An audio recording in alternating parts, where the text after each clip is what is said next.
Suspense. And the producer of radio's outstanding theater of thrill and adventure, William N. Robeson. The story you are about to hear may require accessory equipment in addition to your radio set, especially if you're a parent. We suggest that you provide yourself with a glass of water to slake the dryness in your mouth and melt the lump in your throat, and also a handkerchief or some other suitably absorbent material to cope with your tears. It is a story of unpremeditated murder, the unwitting and unplanned killing of a little boy by his father. It is a story in which fate overtakes love and tragedy lurks in the Blue Empyrean. It is a story you will not soon forget. Listen then, as Miss Ruth Huzzy stars in Firing Run, which begins in exactly 1 minute. How can heroism be symbolized? One example is in the shape of a bronze cross with an eagle on the center and a scroll below the eagle bearing the inscription, "For Valor." The ribbon is a broad band of blue bordered on both sides by narrow white stripes and edged with red.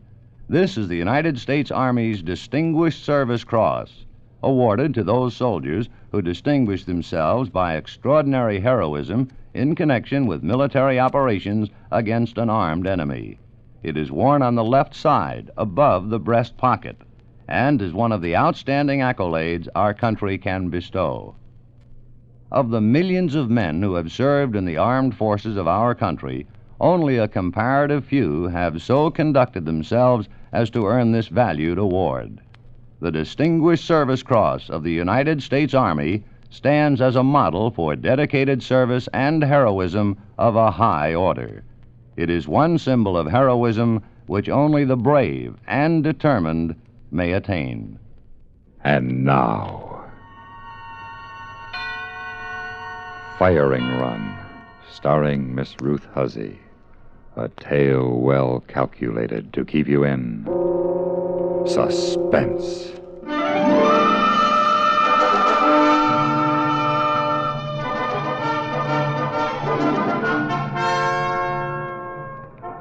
Some of them looked like killers, the aces of World War II and Korea. Others, like Mark, are gentle and won't talk of combat. Mark would never speak of war, but I know that what happened to him in the blue New Mexico sky that morning left a scar deeper than any he'd had in action. Mark had been an ace in Korea, and he's won more aerial gunnery meets than any other regular captain in the Air Force. He's so good that for years he's been the #1 test pilot on guns and rockets at desert proving grounds. A pleasant life for all 4 of us, once I'd learned to get used to sand in the rugs and scorpions in the backyard.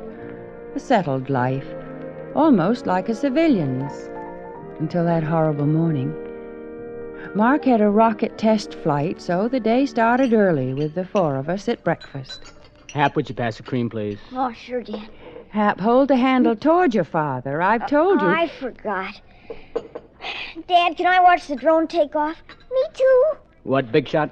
Watch the Flying Fortress take off. I don't want you kids cluttering up that flight line today. This is the last firing run of the series. And there's also the small matter of school. Sergeant Crenshaw said I should help him start the engines again. Are you sure he did? Yeah, Dad, honest. All right.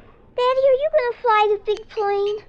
Nobody flies the big plane. It flies itself, stupid. Hap, I warned you about talking to your brother like that. Yes, Mother. Look, Petey. Lieutenant Cameron, you know him. He flies the big plane. Only he flies it from the ground by radio. Then Dad shoots it down with rockets from his jet, see? Like this. Boom! Boom! Finish your breakfast. I could fly the big plane. I'll bet. I can, too, Fly. I flew my scooter yesterday right over the PX. You're a liar. Hap, I'll not warn you again. Well, he is a liar. He's just going through a stage. Oh, now what? Oh, hi, Kathy. Hello, Mrs. Stacy. Can Hap come out and play? Sure. Go play with your new conquest, the Colonel's daughter. What a politician. I am not. Your school bus is due in 20 minutes, so don't get lost. I'm through too, Mommy. You clear out, too, then. And don't bang the door. Oh, honestly. Never a dull moment. Is this the big day, darling? It sure is. Every brass hat in the Pentagon's waiting for the results. Goodness, don't miss. You sound like Don Cameron. He offered to make the drone fly straight and level, so I couldn't miss. Why don't you let him? Oh, this is a test, Sue. Enemy planes don't fly straight and level. They twist and turn and evade. We don't prove the rocket if I shoot down a sitting duck just to look good. That's my boy. Well, I got a charge. Will you be home for lunch? Yes? Hap, Petey, your father's leaving. Where are they? Oh, skip it. Probably heading for the flight line to drive the sergeant nuts. Don't worry. Don't worry, he said. And I didn't. As I headed back for the dishes, my mind was on the day's marketing, not on Hap or Petey. If I'd only known where they were. Hap, my father told me to stay off the field. It's okay, Kathy. Sergeant Crenshaw is my buddy. That's his drone on the runway. Heck, he already started the engines. He said I could help. Well, come on. Let's go see him in the cockpit anyway. Oh, golly, Hap, my daddy'd shoot me. Come on. You ever been in a flying fortress? No, Well, but... come on then. Oh, I want to come too. You go home. You're a fibber. We don't want fibbers around. I am not. All right, Petey. I didn't mean it, but listen, you go home anyway. You might get hurt here. Come on, Kathy. do you think we ought to? Come on, hang on to my hand. It's so windy, it's blowing my dress. It's just a prop blast. Stay down low like this, okay? I don't like it, Hap. Let's go back. Nah, come on. We'll run through the bomb bay. Here. Help me up. It's spooky here. Oh, follow me along the catwalk. Don't slip. Oh, boy. Here's the flight deck. Here's where the navigator sits. And up there's where... Hap? What's wrong? He's not here. The sergeant's not here. Hap, I want to go. Yeah, come on. Closing the bomb bay, Sarge. She's ready to roll. No, Sergeant! Hey, Sarge! Hap, we're moving. The plane's taking off.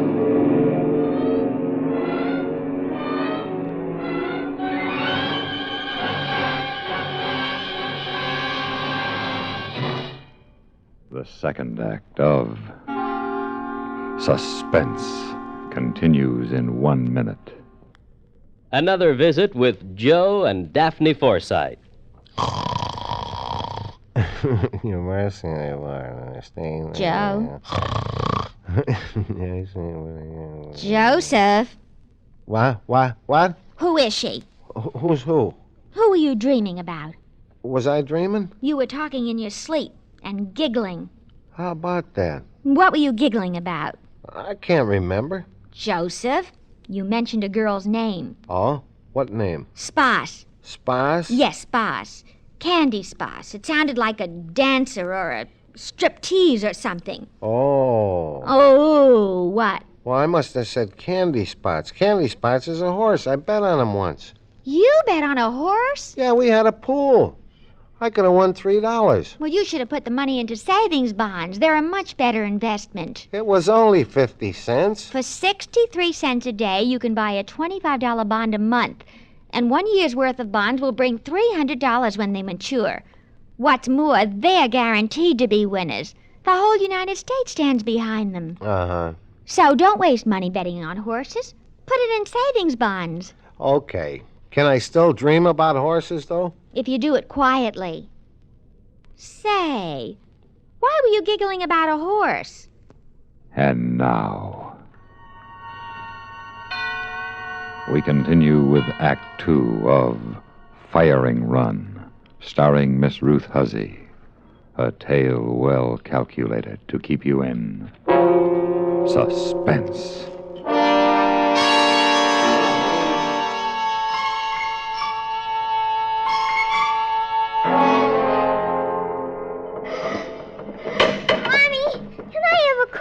You just finished breakfast. Mom. Oh, all right. Oh, And take boy. one for Kathy and one for your brother and tell them it's time for the school bus. They flew wearing earphones. They flew wearing earphones. I can't understand a word you say with your mouth full. I said Hap and Cassie flew away in the airplane. Oh, Petey, don't fib like that. They did. Now, Petey, listen to me. Mommy knows you aren't really a fibber, but other people don't. So just try to say only what happens, what really and truly happens. All right? All right. Now, go and tell Hap it's time for the bus. He flew away in the airplane with Cassie. Petey, stop that fibbing. They did, Mommy, really and truly. They got into his tummy, and then they flew away. What kind of an airplane? The big one. The drone? Oh, no. Oh, they couldn't have. Petey, so help me if you're lying. Come on.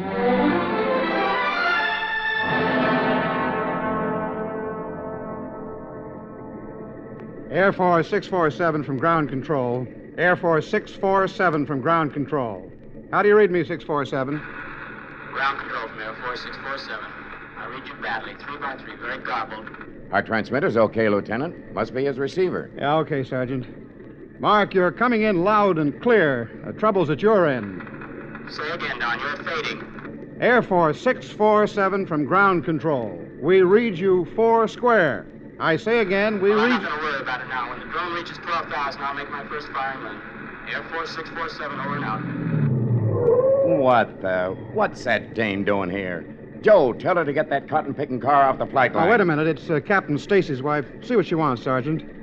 Air Force 647, this is ground control. I say again, Mark... I'm afraid you can't stay out here, Mrs. Stacy. We're running a firing test. Well, I know, Sergeant. I'm not sure, of course, but I think...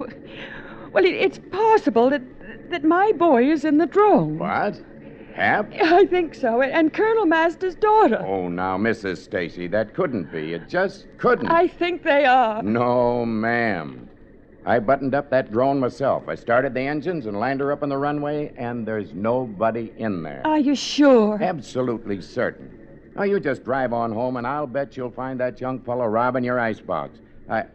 Oh, hi there, Peony. Oh, Sergeant. I didn't see you in the back seat. Know where your brother is, Peony? He says he saw them get in the plane. Oh, so that's it. Well, my little boy did the same thing when he was your age. But, Petey, we don't like storytellers in the Air Force. They did too get in. They got in the back, and you got out the front. Oh? And then you drove off. Drove up in what? That Jeep. What Jeep? Which one? The Jeep with the red flag on it. He's right, Mrs. Stacy. He isn't telling a story.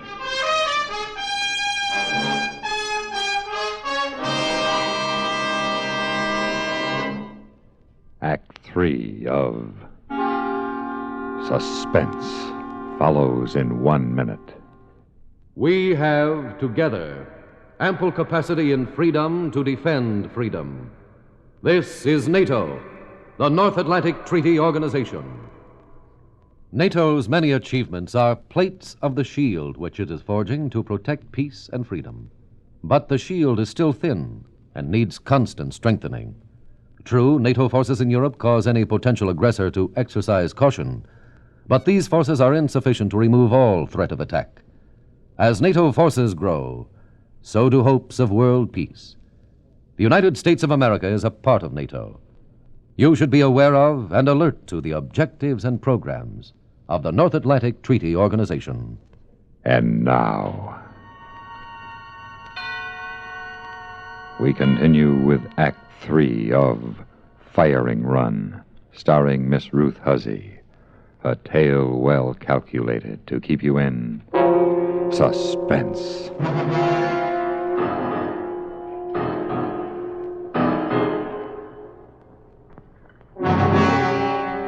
On the ground, it was horrible, with Don Cameron trying hopelessly to contact Mark, and Mark's unheeding voice crackling from the radio. Jet 647 from ground control. Mark, break off. Do not make your run. Commencing first run in 10 seconds. Mark, break off. Abort your run. I could see the vapor trails now high over the desert, the white track of the ancient bomber crawling across the sky. Mark tracing a contrail swiftly and precisely above and behind it, overtaking it. It was horrible on the ground, but when I thought of the terrified children in the cockpit, then it was unbearable. I want my father. I want my father. it's gonna be all right, Kathy. Petey will tell him. The school bus must have gone by. Mom will ask Petey and he'll tell her. Maybe they won't believe him. Yes, they will, too. Hey, Kathy, look, there he is. What? Who? My dad. Look, see, way high. See the contrail? Oh, Hap, I want my father. He's turning. Maybe he knows. He isn't coming toward us. He's just turning up there, like he's waiting.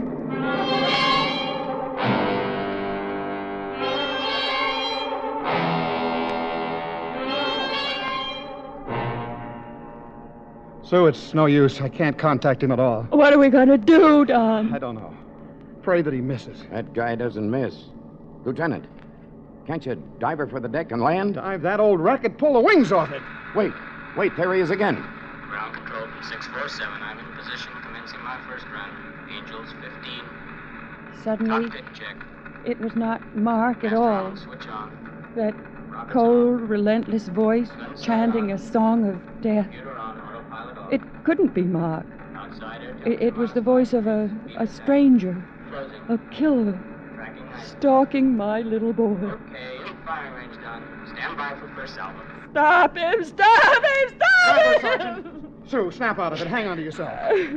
Begin evasive action, Don. Make it good. Make it good, he says. Now, look, Sue, I'll do my best. Just before he reaches his point of release, I'll try a high wing over. It'll shake up the kids, but if the wings stay on... There he goes, Lieutenant. There he goes. Wait. We've got to wait till the last second.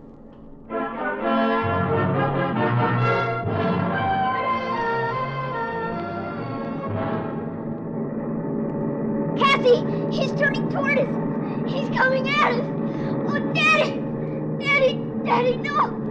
No, don't shoot! What's happening? We're turning! We're falling! Oh, we're almost upside down! Oh, Daddy! Daddy!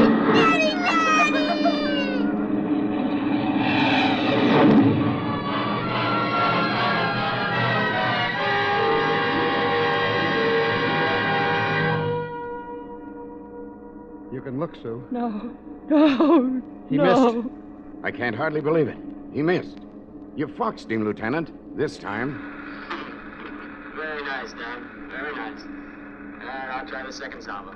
I'll line up better this time. Oh, darling, please. He won't miss twice, Lieutenant. You know that. I'm in position. Starting my second firing run. Commence your evasive action. If we can just do it again.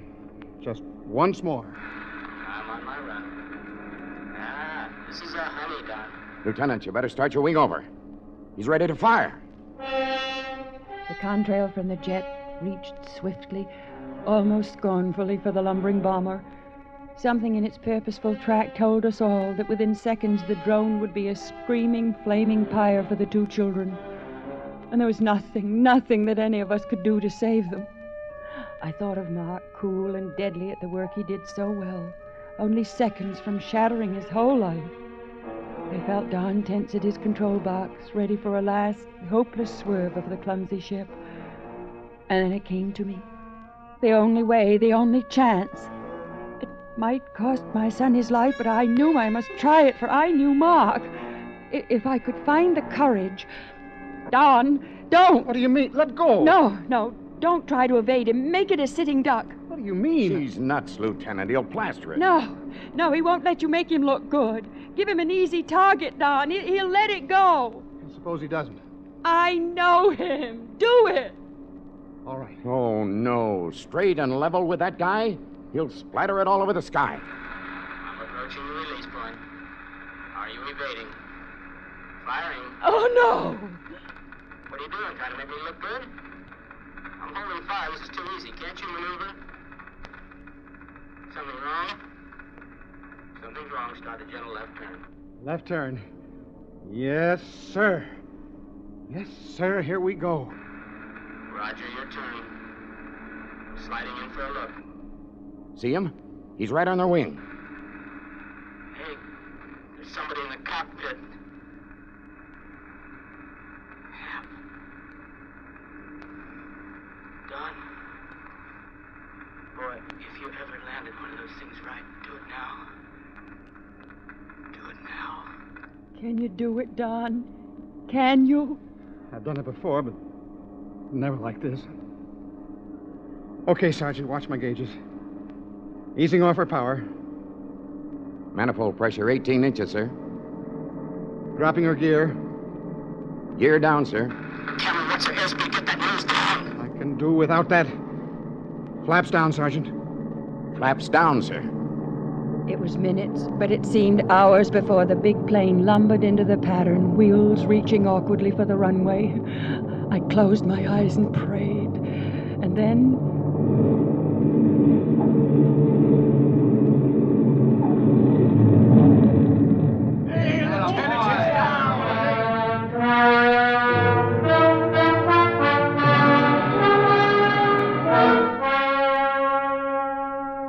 When the plane stopped, 2 very shaky children were helped out. All Petey said was, "See, he did too fly the airplane, and to this day he thinks his brother can fly." Mark's knees buckled when he climbed from his jet. He knelt on the flight line and held Hap and Kathy closely, very closely for a long moment.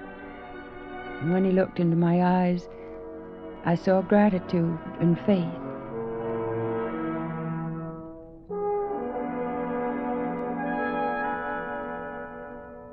He still tests guns and rockets, but sometimes in the evening after a flight, I catch a distant look in his eye and know that he's closing on that ancient flying fortress over New Mexico.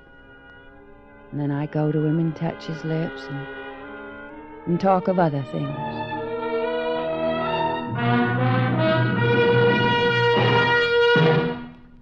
Suspense,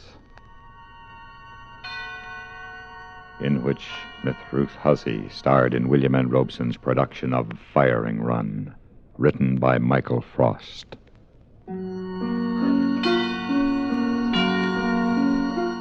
Supporting Miss Huzzy in Firing Run were Dawn Bender, Eddie Firestone, Dick Beals, Sam Pierce, and Ken Christie. Listen. Listen again next week, when we return with another tale well calculated to keep you in suspense.